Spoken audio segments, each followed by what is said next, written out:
just like to welcome you all to my presentation of learning for 2013. I found this quote. It says, "The philosophy of the schoolroom in one generation will be the philosophy of government in the next," by Abraham Lincoln. And really what it said to me was that, you know, what we're learning now is how we will lead the next generation when we get a little bit older. And it really kind of brought out to me the patterns that we see in history, which really related to my first project. For my first project, I chose the infographic, and for this project, what we had to do was we had to compare our generation and learn about generations first, which our generation is the hero archetype out of the four, which is artist, prophet, and nomad. So then what we did is we researched our generation now under the three categories: family, political views, and unemployment, and then compared it to the GI generation, which was our last hero generation. And as you can see, we found a lot of similarities. Like, for example, they were largely democratic, and were either predicted to be, or some of our older members of our generation are largely democratic. We also have very close to unemployment rates. And then why I chose this project,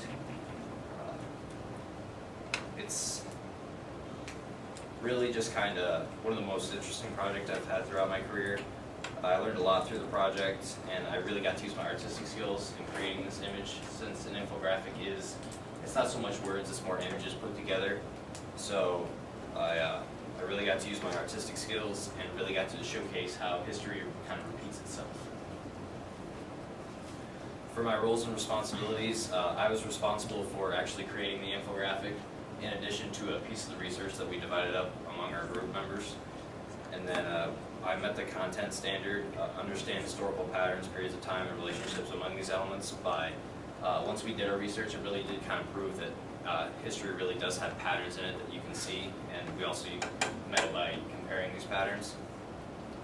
And then the second standard was understand the role, culture, and cultural diffusion on the development and maintenance of societies. We really met that one because, as you can see, not all of these are exactly the same. For example, the unemployment rates, it's really because culture does kind of change history as we go, so it's not a complete direct reflection, because our culture is not the same as the GI generation was back then. So we do have some similar changes, and culture does affect history.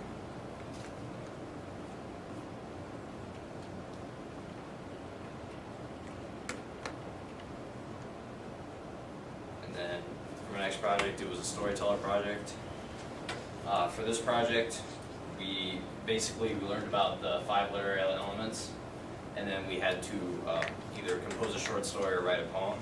And I chose to compose a short story about frogging, and kind of use the elements of character development and things to create a character who, you know, goes out frogging and things happen to him, the plot develops. And the reason I chose this was because it really related to my own life.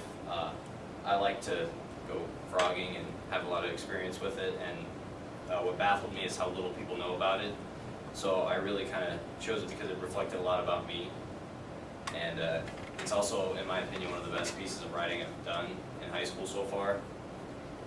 And then my roles and responsibilities were not only to write that, but also to write this defense paragraphs, which listed out each literary element we learned in class, and then using pieces of evidence from the story itself, kind of defended that, hey, I used that, and I met the content standards. And for the standards, it was cite strong and thorough textual evidence to support what the text says explicitly. So basically that was this defense piece, where I was able to use pieces from my paper that I'd written to defend that I'd used the literary elements, and analyze how complex characters develop over the course of a text, interact with characters, and advance through a plot or theme. That was really in my story itself. I was able to develop a character, give him some background information, describe him to the reader, and then, you know, develop his character over plot with some of the other characters he interacted with while he was frogging.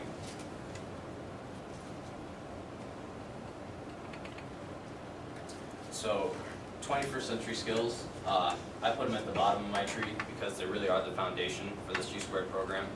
I think everything we do is really based off them, and you can see 21st century skills in every project that we do this year. But the one that I did chose that really showcased them the best was Generation Radio. For this project, we had to interview someone from our previous generation, like basically our parents or grandparents, and then we had to make a radio broadcast and a cover art for it using the interview and comparing our millennial generation with the previous generation. So how we used communication in that aspect was you had to communicate with an interviewer, and you also had to communicate with your group mates to get different pieces of the project done, because we had the cover art to do, we had to compile the interview, we had somebody to do the interview, somebody to actually edit it, put it together. Professionalism was a really hard one on this project, and I feel like it really grew using professionalism, because when we interviewed somebody, it was someone I knew personally, so it was hard to stay on a professional level with them, and especially when it's easy to get on tangents when you're having an interview with someone you know sometimes, so you had to really dig deeper and get the information that you needed out of the person. And then collaboration, I was actually gone a couple of the days that we were supposed to be compiling this and turning it in, so I really had to collaborate when I did come back with my group members to put this all together and finish it off really well. And critical thinking. We had to use critical thinking in this project because we really had to think about what defines our generation, and then how we act, how we think, and then compare it to the ways that we perceive our previous generation and that they perceive us. So in conclusion, as we go to our senior year, I would really like to leave you with that quote, because life's a garden, so dig it, and we've only got 1 year left. And really just remember that we're the generation that's going to be leading the next generation. So pay attention to what you got going on now, because we're going to be leading in the